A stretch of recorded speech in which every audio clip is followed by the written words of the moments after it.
Aslida qon suyultiruvchi deb nomlangan dorilar qonni umuman suyultirmasligini bilarmidingiz? Ko'pchilik antikoagulantlar ichganda ular qonni suvday suyuqlantiradi deb o'ylashadi.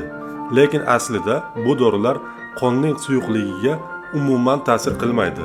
Antikoagulantlarning asosiy vazifasi ular qonda tromb hosil bo'lishini oldini oladi va mavjud tromblarni kattalashishini to'xtatib qo'yadi. Ularni ishlatish 3 ta holatda juda muhim sanaladi. Birinchisi, oyoqdagi tromblar o'pkada ko'chgan paytda. Ikkinchisi, yurakda protezlangan klapanlar mavjudligida. Uchinchisi esa yurakda aritmiya, fibrillatsiya bor holatlarda ularni ishlatish muhim hisoblanadi.